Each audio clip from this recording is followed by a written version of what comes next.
Welcome to the Empowered Wife podcast, where it's all about fixing your relationship without your man's conscious effort so that you feel desired, taken care of, and special, even if your relationship feels completely hopeless.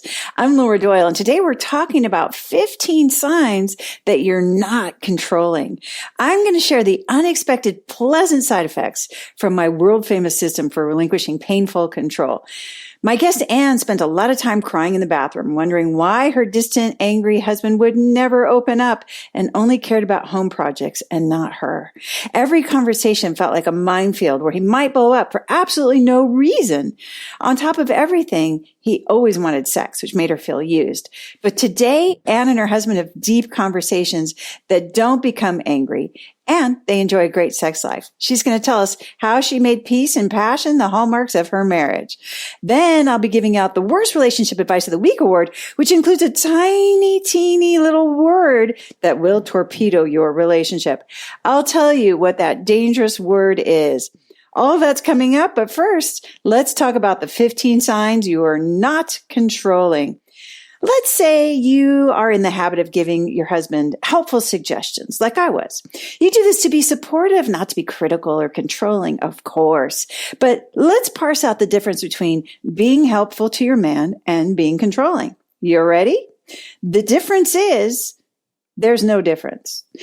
Being helpful, also known as being controlling and critical, is bound to cause conflict and defensiveness and hostility in your relationship. But let's say that one day you decide to stop controlling.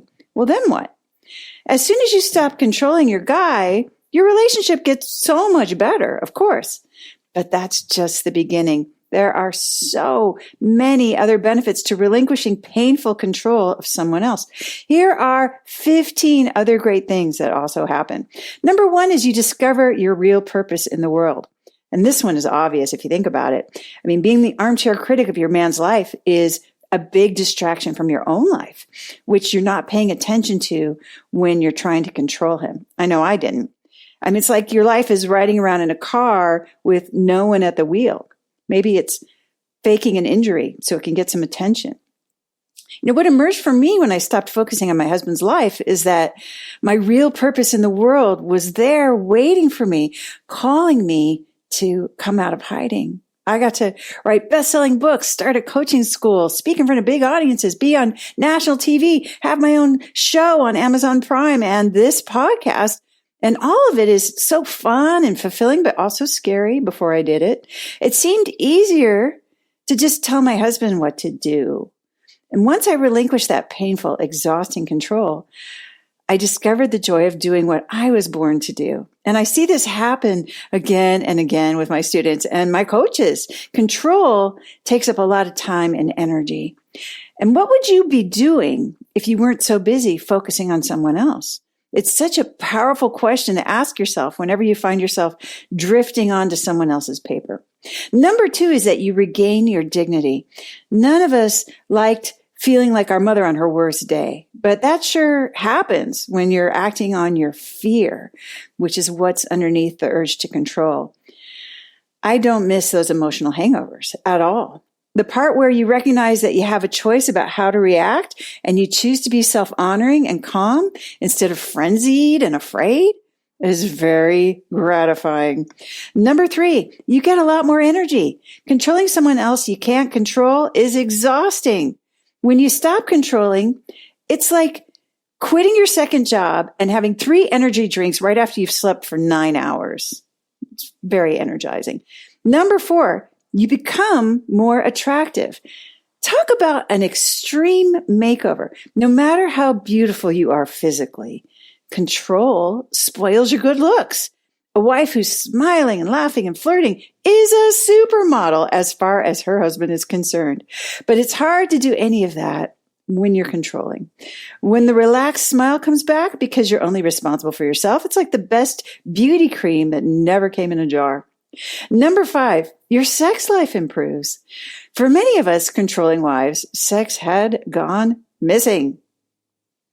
Turns out men aren't sexually attracted to their mothers or their mothering wives, and that's who we remind them of when we're controlling. Once you stop acting like his mother, you can go back to enjoying being his lover, and it's a lot steamier. Number 6, you have more fun. I'm sort of cheating on this one because having more fun actually comes ahead of giving up inappropriate control of your husband. In other words, you have to start having more fun to stop being so controlling. In the 20 years I've been doing this work, that's the only way I've ever seen anybody pull it off.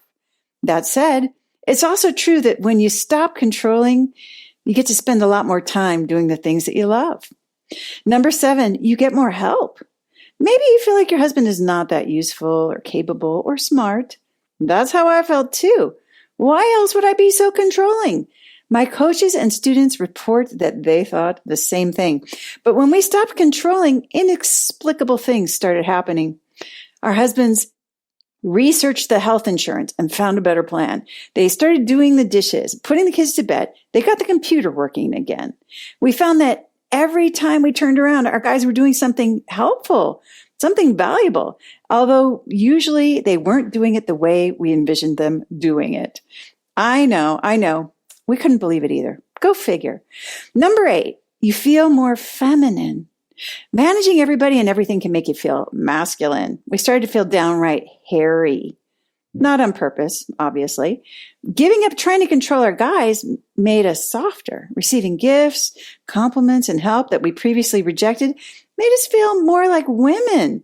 Special, well looked after, and adored women. Number 9, you're more attracted to him. There was a perfume commercial that asked the question, want him to be more of a man? Try being more of a woman. I love that. When you stop being so hairy, he seems to grow some hair on his chest, and suddenly you remember that you've always liked hairy chests. Fireworks ensue. He also feels the drive to become a better man when he feels your trust in him, and so he becomes one. Number 10, you have more tender moments. One woman wrote about how her husband spontaneously apologized without her complaining, fuming, or even sighing heavily for making them late to a family party. It was a special moment for her because she couldn't remember him having done that before, ever. And that's what I hear again and again from students and coaches. You hear it from my guests every week, right? Husbands get more romantic and start complimenting her more. They hold her hand. They held her face as he kissed her. They shared their deepest secrets and their wacky ideas. We loved every minute of it. Number 11, your relationships improve, your other relationships. Relinquishing inappropriate control gets to be so relaxing and beautifying and enjoyable that you start doing everything that you're doing in your relationship, your romantic relationship, with your BFFs, with your parents, with your kids, with everybody else. And they start relaxing and opening up to you more because they trust you more. You have a deeper connection than you've ever had. And number 12, you feel the fear and do it anyway. All control is based in fear. So when you stop controlling someone you really couldn't control anyway, all you're doing is giving up your costly coping mechanism. And when you stop trying to control someone else, it's scary. At times it's very scary. It's terrifying. But when you start deciding to choose your faith instead of your fear, it's empowering too. You gain courage for other scary things in life, like fulfilling on your purpose. You start living out loud and honoring yourself like never before. And it's exhilarating. It's really living. Number 13, you stop fighting City Hall. When you start focusing on your own feelings and desires, you discover superpowers that you never knew you had before. It's so easy and fun to get what you want by expressing a desire in a way that inspires your man. That fighting anybody over anything, it just seems like too much effort. We're no longer victims who feel powerless. And the anger we felt about all the injustices of the world just dissipated. Plus, we get so much more special treatment and delightful surprises and unexpected help. There's a lot less to be angry about. Number 14, you get more presents and compliments. There are more flowers for no reason. There's more marquee cut diamond rings, more road trips, more sushi dinners. even when he doesn't like sushi. He says how beautiful you are and how lucky he is to have you. And he says it more often. Number 15, finally, you become your best self. All of us in this community who decided to relinquish control of our husbands and boyfriends, we did it because we wanted better relationships. We wanted to fix those relationships. We wanted to feel loved. But a funny thing happened along the way. We gained confidence and we gained a sense of calm. And we were more pleasant and grateful and even respectful. We were happier. In other words, we became the best version of ourselves, which is a very gratifying way to live. If you're wondering how to get started with fixing your relationship and making it shiny again, then you need a roadmap. Get 6 simple steps to follow that will set your relationship up for success. Discover 3 common mistakes that wives make trying to fix their relationship that just make things worse when you download my free Adored Wife Roadmap. You can do that at getcherished.com. Go to getcherished.com now to get your roadmap in minutes. My guest, Anne, spent a lot of time crying in the bathroom, wondering why her distant, angry husband would never open up and only cared about home projects and not about her. Every conversation felt like a minefield where he might blow up for absolutely no reason. On top of everything, he always wanted sex, which made her feel used. But today, Anne and her husband have deep conversations and don't become angry, and they enjoy a great sex life. She's going to tell us how she made peace and passion the hallmarks of her marriage. Welcome to the Empowered Wife podcast, Anne. Thanks for being here. Thank you for having me. So take us back to the bad old days. What was it like in your marriage? Okay, well, we had met and were married in 6 months, and we had been so happy. And I wondered how marriage could be so amazing. And I was in marital bliss for months. But then we had our first fight, and we got a $400 electric bill because we were using electric heat. And I thought he was so irresponsible for having, left the thermostat on so high. And I said some critical words, and he got really angry and said some hurtful things to me. And from then on, discussing finances became an explosive topic for us. And other times we would fight over our sex life. I kind of thought he was a pervert and that he wanted too much. And oftentimes I felt used. And of course, now I know he was just a normal 26-year-old male, but I just didn't get it. And we argued a lot about it. And sometimes it was really painful. And other times I gave my opinion or just tried to help. And I was baffled because he used to get angry and I didn't know why. And I thought he was being so mean. And I spent a lot of time crying in the bathroom. And I wondered why he was so distant and angry and why he wouldn't open up to me like he used to. And I felt so frustrated and I couldn't figure out what I was doing wrong. And then there were times when he got really busy with our house and his career and filling in at the church. And I felt really lonely. And I just felt like he didn't have any time for me. And I wanted all the projects done, but I thought he wasn't organized enough and criticized everything. And he couldn't do anything right in my eyes. And when I tried to talk to him about it, we would argue. So you're very lonely. You're crying in the bathroom. It sounds like this anger just kind of comes out of nowhere sometimes. And you didn't know exactly when that was going to happen or why that was happening. Like it's an anger issue. Yeah. I just didn't understand what I was doing that was causing it. Yeah. And was there a moment when you said, wow, we can't keep going this way? Yeah. Over time, there had been times where I just tried my hardest and I just felt like I was failing. And I know one time I was trying to be helpful and tell him what I thought he should do about the car that wasn't working. And he got angry and said, "You just don't get it." And I felt so hurt, like someone had punched me emotionally. And I had read all of the typical marriage books, and I had more than my average than the average woman had, Laura. And I You read a wonder lot of those why. books, huh? Yes, Yeah, I did. And I wonder why I couldn't figure this out. It seemed like things would go okay for a while. And then I would step in a minefield again and we would explode. And I felt like I was missing a piece of the instruction manual. And then I found your program and I found the missing piece. I discovered that I had the power all along. And I realized that I had a part to play in this. And as I changed my behavior, he would change too. And it was really awesome. So prior to finding that, did you think you were being emotionally abused or like he was a rageaholic or? I just thought, I started thinking that men were just mean and that they were all the same, and all of the things that I had thought years ago, that they just wanted one thing and, they just weren't really what we all thought they were, or hoped they would be.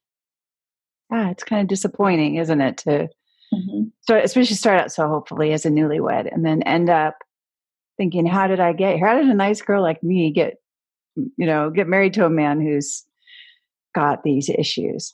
So, okay. So you found the book. So there's like, ta-da, like the light comes out. Like, so, Right, and right. what did you start doing differently than you had been doing things?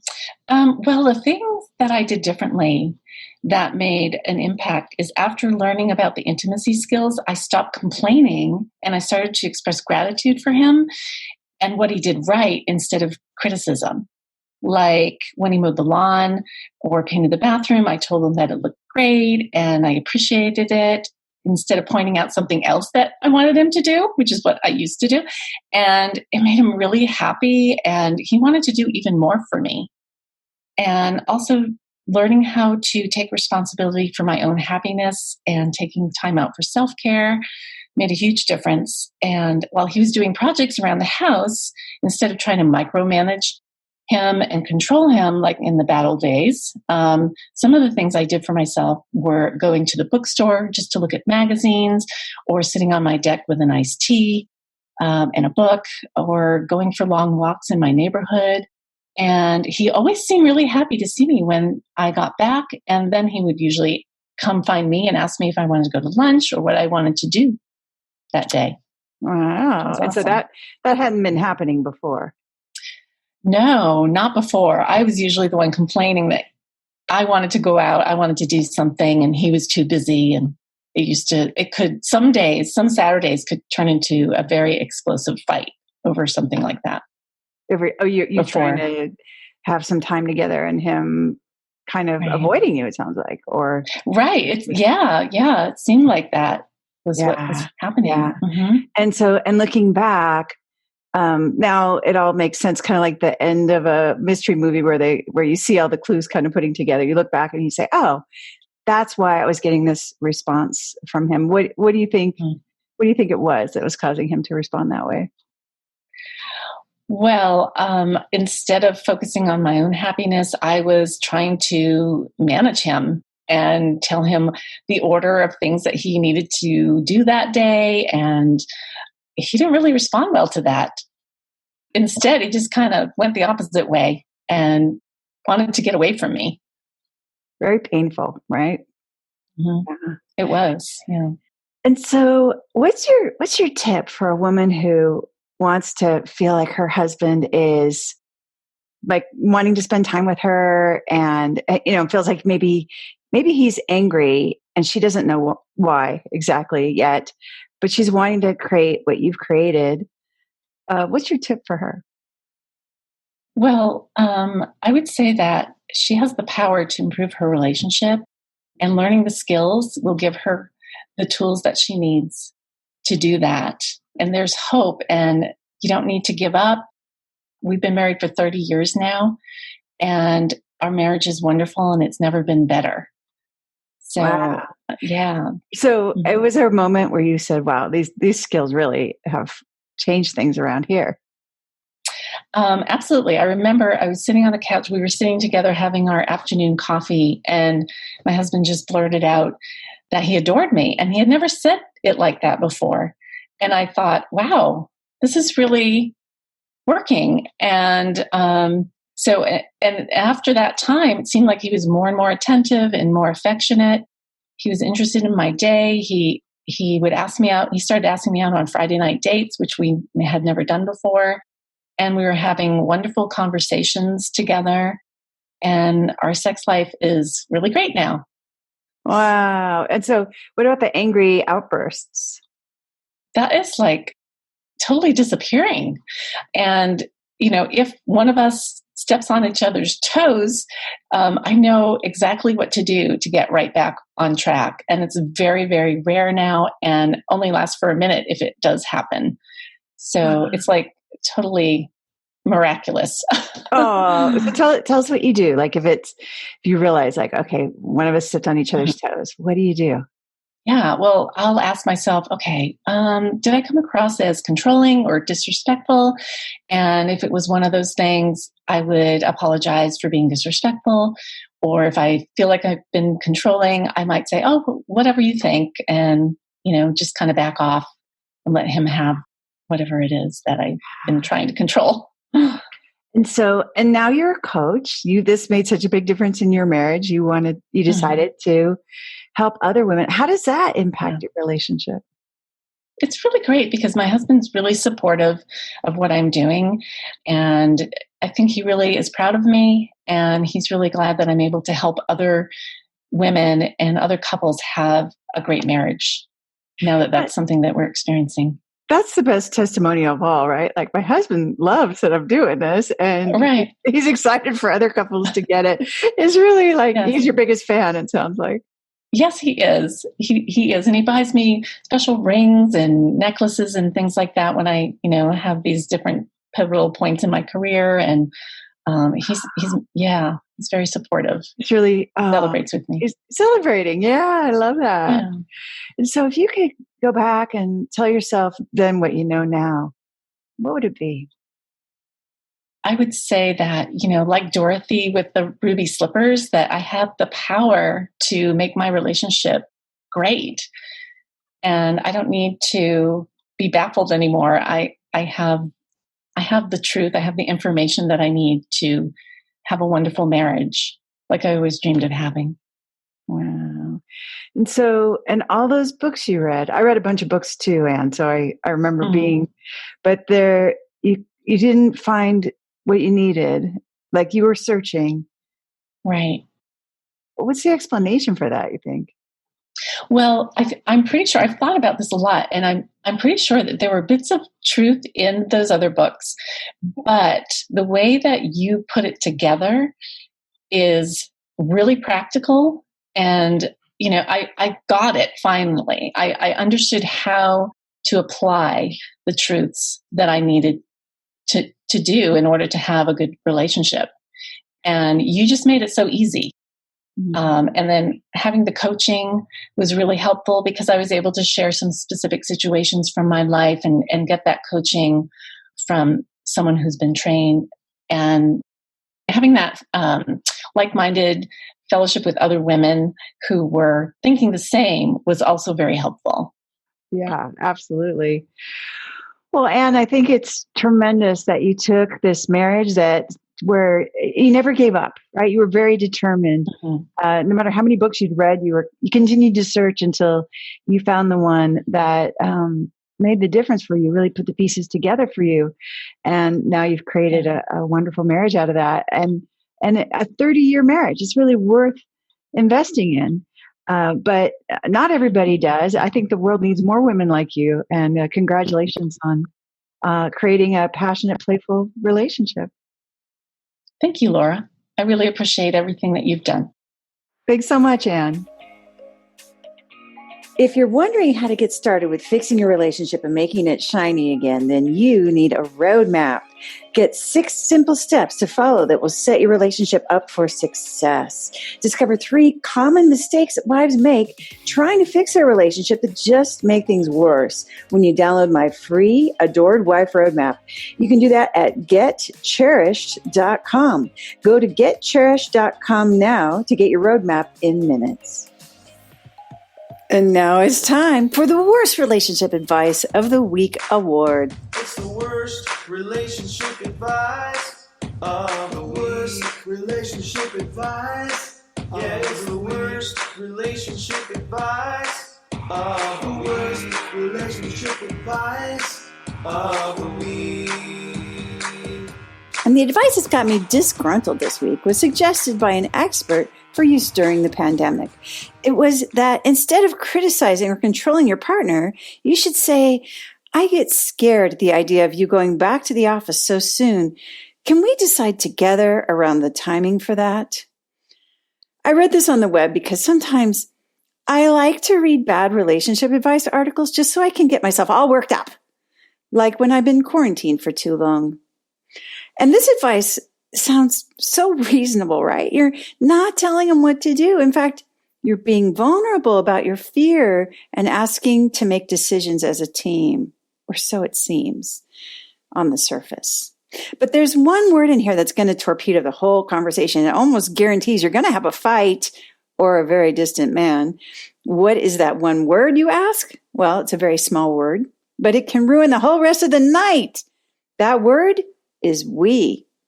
We means you and I. So what this sentence is saying is instead of you making decisions for yourself, how about if you and I make decisions for yourself? And right before that part was the part where you were afraid. It doesn't say exactly what you're afraid about, but the implication is clear that the fear is that he will go to the office before it's safe, which is the same as saying, I think you'll do something dangerous. So when you say to someone, I'm afraid you're going to do something dangerous, so before you go back to the office, you better check with me so I can decide if you should, you're bound to get a poor response. I mean, let's imagine it a different way. Let's say you said, I'm going to have some ice cream. And he said, I get scared when you eat ice cream after dinner. Can we decide together when you eat ice cream? It doesn't sound so reasonable anymore, does it? Most people would consider that a controlling comment. Now, that doesn't mean you just have to suck it up and not say anything. Of course not. You always get to express your desires, which your husband is super motivated to deliver on. Believe it or not, he really is. But there are no desires in this I'll be the boss of you statement. Just the kind of control that makes every human want to prove that they are in control of their own decisions. If you said something like, I would love to keep our family as far from the virus as possible, and I trust you to do what's best for our family, you might feel like you don't get as much control over what he does, but my experience is I don't have any control anyway. What I do have, by the bucket load, is influence. And when I use it wisely, I can move mountains without moving a muscle. Control is exhausting for the same reason that yelling at the ocean to just be still would be exhausting. And now that I know a much better way to get what I want, why would I say something that's going to hurt the intimacy, cause a fight, be exhausting, and be ineffective in getting what I want? For that reason, the advice that you should say, I get scared at the idea of you going back to the office so soon. Can we decide together around the timing for that? Is the very worst relationship advice I've heard all week. Listen and subscribe to the Empowered Wife podcast. Next week, I'll share how to stop worrying about your relationship. I hope you're having lots of fun. Today's fun fact is that I know you're not supposed to leave things until the last minute, but I find last minutes are so much more exciting and motivating than other minutes.